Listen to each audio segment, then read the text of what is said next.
إن الحمد لله نحمده ونستعينه ونستغفره ونعوذ بالله من شرور أنفسنا ومن سيئات أعمالنا من يهده الله فلا مضل له ومن يضلله فلا هادي له وأشهد أن لا إله إلا الله وحده لا شريك له وأشهد أن محمدا عبده ورسوله يا أيها الذين آمنوا اتقوا الله حق تقاته ولا تموتن إلا وأنتم مسلمون يا أيها الناس اتقوا ربكم الذي خلقكم من نفس واحدة وخلق منها زوجها وبث منهما رجالا كثيرا ونساء واتقوا الله الذي تساءلون به والأرحام إن الله كان عليكم رقيبا يا أيها الذين آمنوا اتقوا الله وقولوا قولا سديدا يصلح لكم أعمالكم ويغفر لكم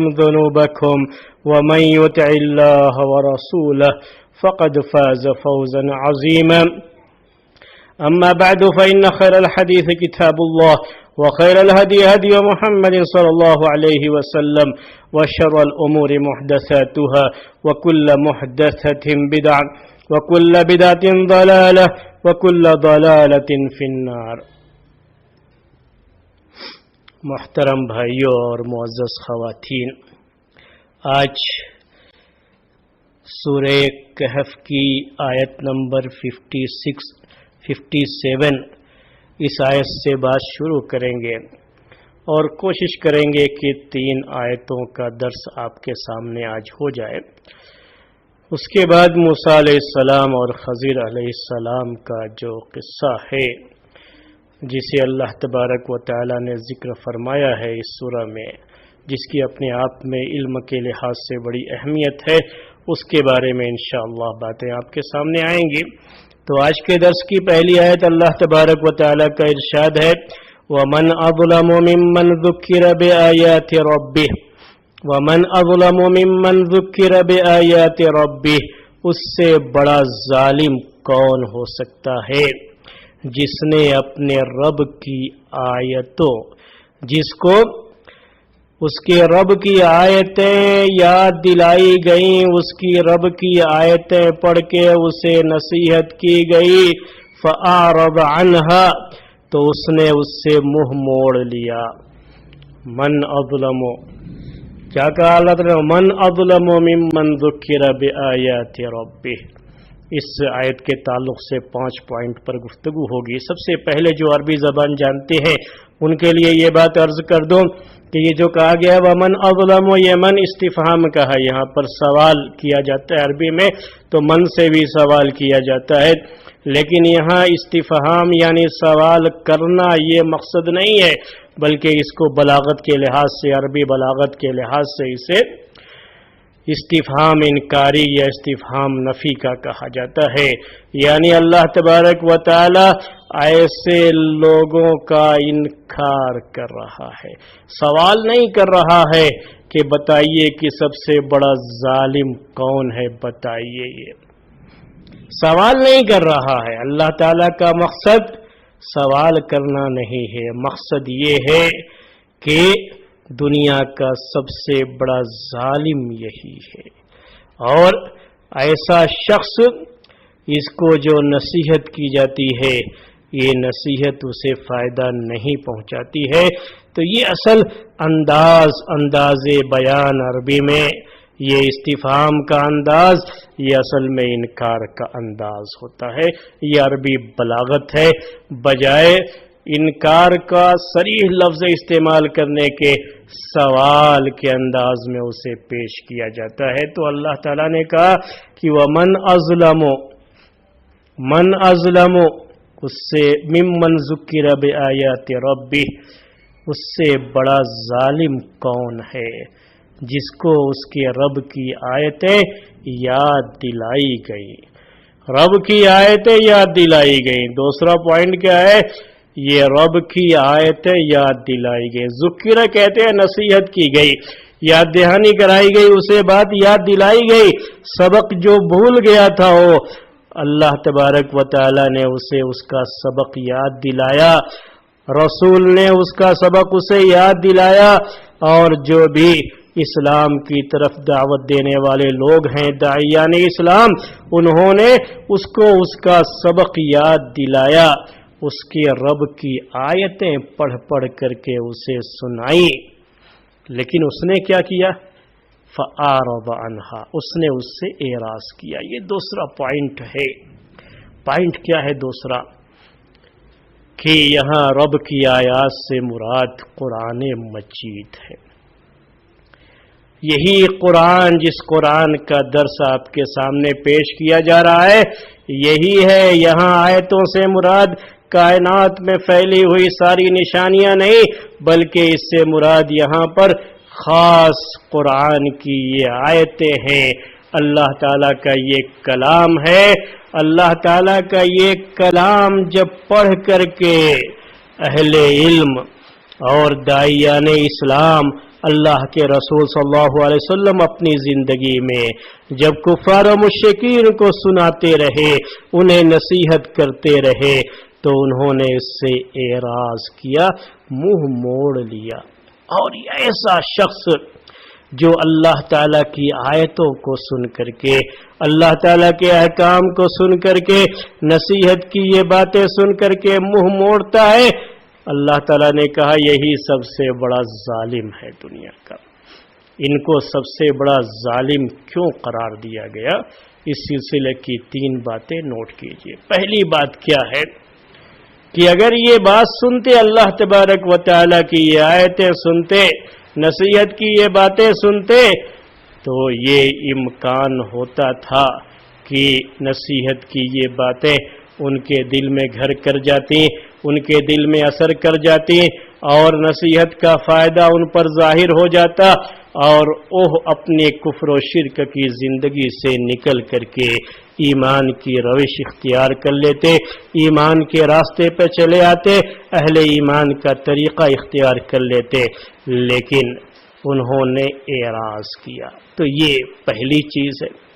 دوسری بات کیا ہے کہ ایک آدمی جس کے سامنے اللہ تبارک و تعالیٰ کی آیتیں پڑھی جا رہی ہیں، آج بھی دیکھیں کہ ہمارے بہت سارے بھائی لوگ ہیں، اللہ تعالیٰ کی آیتیں پڑھی جا رہی ہیں، قرآن کی تلاوت ہو رہی ہے، قرآن کا درس ہو رہا ہے، اس کی اہمیت نہیں ہے ان کے یہاں۔ اگر کسی خاص کتاب کا درس ہو تو بڑے سکون کے ساتھ بیٹھ کر کے سنتے ہیں۔ نہ جانے دنیا کی کتنی باتیں لوگ بہت غور سے کان لگا کر کے سنتے ہیں۔ قصے کہانیاں شروع کر لیجئے تو بچوں سے لے کر کے بوڑھے تک بڑے شوق سے بیٹھ کر کے سنیں گے۔ آپ تقریروں میں اور خطبوں میں قصے کہانیاں بیان کیجئے، دیکھیے لوگ کتنے چاو سے سنتے ہیں اور کتنا کان لگا کر کے سنتے ہیں۔ لیکن اللہ کی آیتیں، اللہ کے احکام، قرآن کی تلاوت، قرآن کا درس، اس سے منہ موڑ لے تو اس سے بڑا ظالم کون ہو سکتا ہے؟ تو ہمارے بہت سارے بھائی لوگ، میں کہہ رہا تھا آپ سے کہ آج ان کا یہ معاملہ ہو گیا ہے کہ وہ دوسری بعض کتابوں کے درس میں تو بڑے شوق سے بیٹھتے ہیں اور بڑا اہتمام کرتے ہیں، لیکن قرآن کا درس ہوتا رہتا ہے مسجد میں اور باہر نکل کے باتیں کر رہے ہیں۔ ایسا بھی نہیں ہے کہ کسی کام میں مشغول تھے یا جو ہے مشغولیت کی وجہ سے بزی تھے تو نہیں سن سکے، نہیں، بیکار کے فضولیات میں لگے ہوئے تھے، وہ ان کے نزدیک بڑی اہمیت، اور اللہ کی ان آیتوں کی کوئی اہمیت نہیں، اس کے درس کی کوئی اہمیت نہیں۔ مجھے یاد آتا ہے، اس موقع پر میں آپ کو یاد دلا دوں کہ سلف میں ایسا تھا کہ بعض جو حدیث کے راوی ہیں انہوں نے قرآن کے فضائل میں بڑی حدیثیں گڑھی۔ قرآن کے فضائل میں، قرآن کی صورتوں کے فضائل میں موضوع اور من گھڑت روایتیں بہت زیادہ ہیں، من گھڑت حدیثیں بہت زیادہ ہیں۔ اس کی وجہ یہ ہے کہ 2 راوی ایسے بھی تھے، ان سے جب پوچھا گیا کہ کیا بات ہے کہ آپ کے یہاں اتنی کثرت سے قرآن کے فضائل کے تعلق سے احادیث موجود ہے، تو انہوں نے کہا کہ ہم نے دیکھا کہ لوگ کسی خاص امام کا انہوں نے نام لیا کہ ان کے فقہ اور ان کی فقہی کتابیں لوگ بڑے شوق سے پڑھ رہے ہیں اور قرآن کے تعلق سے ان کا شوق نہیں ہے، تو ہم نے قرآن کی طرف انہیں متوجہ کرنے کے لیے، قرآن کا شوق ان کے دلوں میں بیٹھانے کے لیے یہ حدیثیں قرآن کے فضائل میں گڑی ہیں۔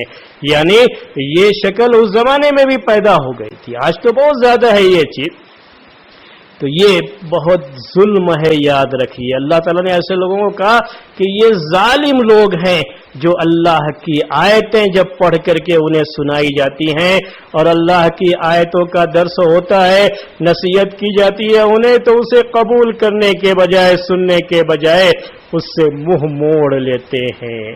یہ دوسری بات تھی۔ تیسری بات کیا ہے اس سلسلے کی، اسے نوٹ رکھیے کہ اعراض کا ایک مسئلہ ہوتا ہے کہ کبھی آدمی بات کو سن تو لیتا ہے، سمجھ بھی لیتا ہے، لیکن عمل نہیں کرتا، عمل سے اعراض ہو تو یہ بھی اعراض ہے۔ یعنی درس میں تو بیٹھے سنے بھی، لیکن یہ قرآن کوئی سننے سنانے کی کتاب نہیں۔ آج دیکھیے تو آپ مختلف گروپس میں فلاں کی تلاوت، فلاں کی تلاوت، فلاں کی تلاوت، اور خاص آواز اور خاص آواز کا لطف لینے، اس کی تلاوت سننے کے پیچھے تو لوگ پڑے رہتے ہیں، لیکن اعراض کیا ہے؟ قرآن کو سمجھنا اور سمجھ کر کے اسے اپنی زندگی میں اپلائی کرنا، اس سلسلے میں بڑا اعراض پایا جاتا ہے۔ قرآن اس کے لیے نہیں نازل کیا گیا ہے کہ صرف قرآن کی تلاوت سنی جائے، قرآن اس کے لیے نہیں نازل کیا گیا ہے۔ قرآن کس لیے نازل کیا گیا ہے؟ کہ اسے سمجھا جائے اور سمجھ کر کے زندگی میں اسے اپلائی کیا جائے۔ اللہ تعالیٰ کا جو میسج ہے، جو پیغام ہے، اس پیغام کو دنیا میں عام کیا جائے اور اللہ کے بندوں تک یہ پیغام پہنچایا جائے۔ اگر کوئی شخص اس پر عمل نہیں کرتا ہے اور اس کو دوسروں تک نہیں پہنچاتا ہے تو یہ بھی ایک طرح کا اعراض ہے، اس سے قرآن سے منہ موڑنا ہے۔ تو پھر سے آئیے، اللہ تبارک و تعالیٰ نے کہا وَمَنْ أَظْلَمُ مِمَّنْ ذُكِّرَ بِآيَاتِ رَبِّهِ فَأَعْرَضَ عَنْهَا، کہ اس سے بڑا ظالم کون ہو سکتا ہے؟ اس سے بڑھ کر ظالم کون ہے جسے اس کے رب کی آیتیں یاد دلائی گئی، نصیحت کی گئی، قرآن پڑھ کر کے سنایا گیا، لیکن اس نے اعراض کر دیا، منہ موڑ لیا۔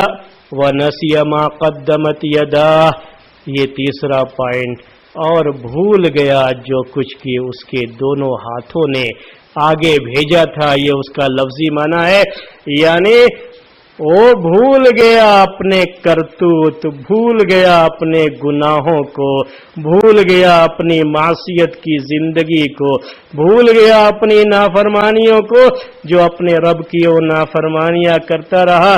یہ بھولنا کیا ہے؟ مفسرین نے لکھا ہے کہ یہ نسیان کیا ہے؟ نسیان و ترکن و نسیان و اہمال، یعنی ایک مومن اور اللہ تعالیٰ کا جو صحیح نیک بندہ ہے اس کی حالت تو یہ ہوتی ہے کہ کوئی گناہ ہو جاتا ہے تو روتا ہے، گڑگڑاتا ہے، اپنے رب سے معافی طلب کرتا ہے، گناہوں کی بخشش کے لیے اپنے رب کے سامنے ہاتھ پھیلاتا ہے، روتا ہے، گڑگڑاتا ہے، وہ یاد رکھتا ہے اسے تاکہ اس کی معافی مانگ سکے۔ یہ کیا ہے؟ سب کچھ بھول گیا، یعنی کوئی اس کے بارے میں توجہ ہی نہیں ہے کہ مجھ سے کتنی غلطیاں ہو رہی ہیں، کتنے گناہ ہو رہے ہیں، اور میری زندگی میں اللہ تعالیٰ کی نافرمانیاں کتنی ہو رہی ہیں، اس کی طرف کوئی توجہ ہی نہیں۔ جیسے اللہ کے رسول صلی اللہ علیہ وسلم کہتے ہیں کہ ایسا بھی وقت رہے گا کہ، یعنی یہ جو ہے اللہ کے رسول صلی اللہ علیہ وسلم کی حدیث نہیں بلکہ بعض سلف میں سے بعض لوگوں نے یہ بات کہی، صحابہ کرام میں سے ایک نے، کہ اللہ کے رسول صلی اللہ علیہ وسلم کے زمانے میں کہا کہ جب ہم جو ہے کوئی گناہ، کوئی چھوٹا چھوٹا گناہ بھی ہوتا ہو تو اسے وہ لوگ بہت بڑا سمجھتے تھے، لیکن بعد کے دور میں کیا ہے؟ بڑے سے بڑا گناہ بھی لوگ ایسے گزر جاتے ہیں جیسے ناک پہ مکھی بیٹھی ہو اور اسے اڑا دیا، یعنی اپنے گناہوں کی طرف کوئی توجہ نہیں۔ اور کیا ہے؟ اللہ تعالیٰ نے اس کے بعد کیا کہا؟ جب ایسا معاملہ ہے، کسی بھی شخص کا ظلم جب اس حد تک بڑھ چکا ہے، اللہ تعالیٰ کی نافرمانیوں میں اس طرح سے ڈوب چکا ہے، تو اللہ تعالیٰ نے کیا کہا؟ انا جعلنا علی قلوبہم اکنہ. یہاں بیچ میں واو استعمال نہیں کیا گیا ہے، اور اس سے پہلے بھی بلاغت کا یہ نقطہ، یہ پوائنٹ آپ کے سامنے بار بار پیش کیا گیا ہے کہ یہ فصل کہتے ہیں بلاغت میں. اسے فصل اس لیے ہے کہ اصل میں جو پہلے بات ذکر کی گئی اس سے ایک سوال پیدا ہوتا ہے کہ اب جب یہ لوگ اتنے بڑے ظالم اور اللہ کی آیتوں سے اتنا اعراض اور منہ موڑنا، اور ان کو اپنے گناہ یاد ہی نہیں رہ گئے، تو کیا وجہ ہے اس کی؟ اتنا زیادہ جو ہے ان کا معاملہ ایسا کیوں ہو گیا ہے؟ تو اللہ تعالیٰ اس کا جواب دیتے ہوئے فرماتے، یہ جواب ہے ایک سوال کا جو پہلے والے جملے سے پیدا ہوتا ہے. تو اللہ تعالیٰ نے جواب دیتے ہوئے کہا انا جعلنا علی قلوبہم اکنہ. یہ اس وجہ سے ہے کہ ہم نے یقیناً ان کے دلوں پر پردہ ڈال دیا ہے. اکنہ کا معنی یہاں پر کنان کی جمع یہ پردے کے ہیں، ہم نے ان کے دل پر پردہ ڈال دیا ہے. اب حق کی باتیں وہاں تک پہنچ ہی نہیں پاتی ہیں. یہ ویسے ہی ہے، اس کو آپ کو ایک مثال سے سمجھا دیں کہ اللہ کے رسول صلی اللہ علیہ وسلم کہتے ہیں کہ بندہ جب گناہ کرتا ہے تو سیاہ دھبا اس کے دل پر پڑ جاتا ہے، توبہ کرتا ہے، استغفار کرتا ہے تو وہ دھبا جو ہے ختم ہو جاتا ہے، ورنہ گناہ کرتا جاتا ہے، سیاہ دھبا پڑتا جاتا ہے یہاں تک کہ پورا دل ہی سیاہ ہو جاتا ہے. تو یہی ہے جسے قرآن میں اللہ تعالیٰ نے کہا کہ ہم نے ان کے دلوں پر مہر لگا دی ہے، سیل بند ہو گیا ہے. اب وہی بات یہ دوسرے الفاظ میں یہ ہے کہ ہم نے ان کے دلوں پر پردہ لگا دیا ہے. اب کیا ہے یہ؟ آج کل تو اسے سمجھنا بہت آسان ہو گیا. لاک ڈاؤن، سیل ڈاؤن اتنی کثرت سے لوگ استعمال کر رہے ہیں کہ بچہ سمجھ رہا ہے کہ سیل ڈاؤن کیا ہوتا ہے. سمجھ لیجئے کہ اللہ تعالیٰ نے انہیں اب سیل ڈاؤن کر دیا ہے. نہ دل کے اندر کوئی بات جا سکتی ہے نہ باہر آ سکتی ہے. اب دل کے اندر حق کی قبولیت کی صلاحیت ہی ختم ہو گئی ہے. اب یہ کیا حق قبول کریں گے؟ جو اللہ کی آیتوں سے اتنا اعراض کرتے ہیں اس کا نتیجہ یہ نکلتا ہے. یہ میرے بھائیوں اور بہنوں، یہی میں اصل نصیحت کرنا چاہتا ہوں آپ کو کہ اللہ کی آیتیں، یہ قرآن، اس سے کبھی اعراض نہ کیجیے، منہ نہ موڑیے، ورنہ معاملہ کیا ہے کہ اللہ تعالیٰ ایسے بندوں کے دلوں کو سیل کر دیتا ہے. سیل ڈاؤن کر دیا تو پھر بعد میں چاہیں گے تو بھی حق کی بات وہاں پہنچ نہیں سکتی، کیونکہ جب مہر لگ جائے تو پھر اندر کوئی بات نہیں جا سکتی.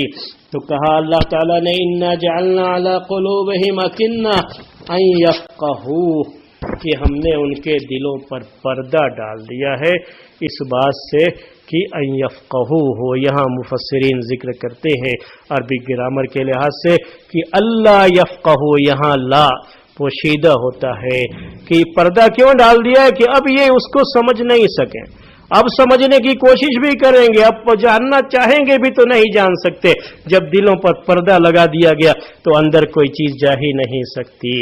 اور ان یفقہوہ، جو عربی زبان جانتے ہیں انہیں یاد دلا دوں کہ یہ ہو جو ہے یہ واحد مذکر ہے، اور یہ اصل ضمیر لوٹ رہی ہے اللہ تعالیٰ کی آیات کی طرف. میں نے شروع میں آپ سے کہا تھا کہ یہاں ان کے رب کی آیات سے مراد قرآن مجید ہے، تو چونکہ قرآن مجید ہی اس سے مراد ہے اس لیے واحد کا صیغہ یہاں استعمال کیا گیا اور مذکر استعمال کیا گیا. اس کو کہتے ہیں کہ آیات کے معنی کی طرف یہ ضمیر لوٹ رہی ہے کہ آیات سے مراد یہاں پر قرآن ہے. تو قرآن کو نہ سمجھیں اب، یہ اس کے لیے ان کے دلوں پر پردے ڈال دیے گئے. اب قرآن کی آیتیں ان کے اندر جائیں گی نہیں، ورنہ قرآن تو ایسی کتاب ہدایت ہے کہ جو ایک انقلابی کتاب ہے اور اس کے ذریعے سے دلوں کی دنیا بدل جاتی ہے. کتنے لوگ جو اسلام کے کٹر دشمن تھے، لیکن آیتوں نے ایسا ان کے دلوں پر وار کیا، ایسا اثر کیا کہ وہ حلقہ بغوش اسلام ہو گئے اور اسلام کے نام لیواؤں میں ان کا شمار ہونے لگا. پھر کہا وفی آذانہم وقرا. چوتھا پوائنٹ یہ ہے کہ فی آذانہم وقرا، ہم نے ان کے کان میں، وقر کہتے ہیں یہ جو سننا جن کو نہیں آتا ہے، یا کہہ لیجئے کہ جو بہراپن جسے ہم کہتے ہیں اردو میں، عربی میں صمم کہتے ہیں، ثقل کہتے ہیں، ان کے کان کو ہم نے بہرا کر دیا ہے۔ اب یہ اگر کہیں ہم اردو زبان میں تو اب ان کو اونچا سنائی دینے لگا۔ کان سنتا تو ہے، ابھی بھی وہ کان سے سنتے ہیں۔ یہ کیا ہے؟ معنوی لحاظ سے بات ذکر کی گئی ہے۔ معنوی لحاظ سے کیا مطلب ہوتا ہے اس کا؟ کہ بات سنتے ہیں، بات ان کے کانوں سے اندر جاتی ہے، سب باتیں جاتی ہیں، لیکن قرآن کی آیتوں کی تلاوت اور قرآن کی تفسیر، قرآن کی سمجھ، یہ اب کان سے آگے پہنچتی ہی نہیں ہے۔ اب کان اس کے لیے بہرے ہو چکے ہیں۔ اب یہ چاہیں بھی تو ان کے کان ان آیتوں کی طرف، قرآن کی طرف لگتے ہی نہیں۔ جب ان کا یہ حال ہے تو پانچواں پوائنٹ کیا ہے؟ اللہ کے رسول صلی اللہ علیہ وسلم سے بات کہی جا رہی ہے اور قیامت تک آنے والے داعیان اسلام کے لیے یہ ایک پیغام ہے اللہ تعالیٰ کا۔ اللہ تعالیٰ نے کہا کہ وَإِن تَدْعُوهُمْ إِلَى الْهُدَى فَلَن يَهْتَدُوا إِذًا أَبَدًا، اگر تم ان کو ہدایت کی طرف بلاؤ گے، اب ان جو ہے ظالموں کو ہدایت کی طرف بلاؤ گے بھی تو یہ ہرگز ہدایت قبول نہیں کر سکتے، یہ کبھی بھی ہدایت پانے والے نہیں۔ آپ ان کو اگر جو ہے سیدھے راستے کی طرف دعوت بھی دیں تو یہ دعوت قبول کرنے والے نہیں ہیں۔ یہ پوری آیت کا ترجمہ ہم نے آپ کے سامنے پیش کر دیا ہلکی سی تفسیر کے ساتھ۔ مطلب کیا ہے، پیغام کیا ہے اس میں، اس کے آیت کے 5 اہم فائدے، اس کی طرف اشارہ کر کے ہم آگے بڑھیں گے۔ سب سے پہلا فائدہ یہ ہے کہ یاد رکھیے ہمیشہ اس پوائنٹ کو، اس فائدے کو، اللہ کی کتاب سے کبھی منہ نہ موڑیے۔ اللہ کی کتاب کی تلاوت بھی، اللہ کی کتاب کی تلاوت کرنا، سننا، سمجھنا، اس پر عمل کرنا، یہ ہماری زندگی کا مقصد ہونا چاہیے، اور کبھی بھی اللہ کی کتاب سے منہ نہ موڑیے، کیونکہ یہ دنیا کا سب سے بڑا ظلم ہے کہ اللہ کی کتاب سے کوئی پھر جائے۔ آج ہمارے دلوں میں بعض دوسری کتابوں کی اتنی محبت بیٹھ گئی ہے کہ اس کتاب کا نام سنتے ہی، اس کا درس کا نام سنتے ہی لوگ جو ہے بھاگے چلے آتے ہیں، دل لپکتا چلا آتا ہے، لیکن قرآن کی وہ محبت نہیں رہی، اللہ کے کلام کی وہ محبت نہیں رہی، اللہ کے کلام کی تفسیر کی وہ محبت نہیں رہی، دل اس کی طرف نہیں لپکتا ہے۔ بیٹھے گپ شپ کرتے رہیں گے لیکن اللہ کے کلام کی تفسیر سننا گوارا نہیں کرتے۔ تو یہ کیوں پیش کیا؟ پہلا فائدہ کیا ہے کہ کبھی بھی ہماری زندگی میں یہ چیز نہیں ہونی چاہیے۔ دوسری بات کیا ہے کہ اللہ تبارک و تعالی کی طرف سے یہ بات ہے کہ جو گناہوں کے دلدل میں دھنستے جاتے ہیں ان کے دل بھی سیاہ ہوتے جاتے ہیں۔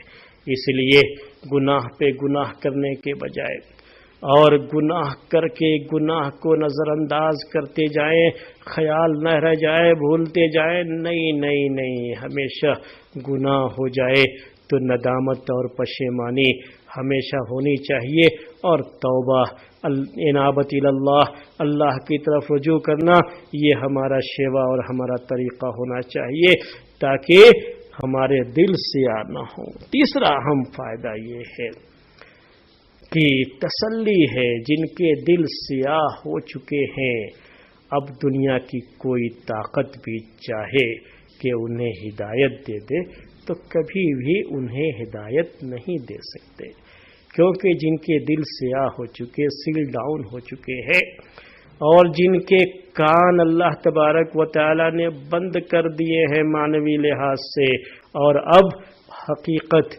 اور حق باتیں کانوں سے ان کے دلوں تک نہیں پہنچ پا رہی ہے، تو ایسے لوگوں کی اب ہدایت کا کوئی معاملہ نہیں رہ جاتا ہے۔ اللہ تعالیٰ جس کو ہدایت دینا چاہتا ہے ہدایت دیتا ہے، اب ایسے لوگوں کی ہدایت کا کوئی معاملہ نہیں رہتا۔ یہ بڑے بدبخت لوگ ہیں کہ اب ان کی ہدایت کی امید نہیں، کیونکہ ہمیں اس کے بارے میں تو پتہ نہیں ہے۔ یہ چوتھا اہم فائدہ ہے، ہمیں تو اس کے بارے میں پتہ نہیں ہے کہ کون آدمی ہے جس کا دل جو ہے سیل ڈاؤن کر دیا گیا ہے، یا کان میں اس کا جو ہے کان بہرا کر دیا گیا ہے حق سے،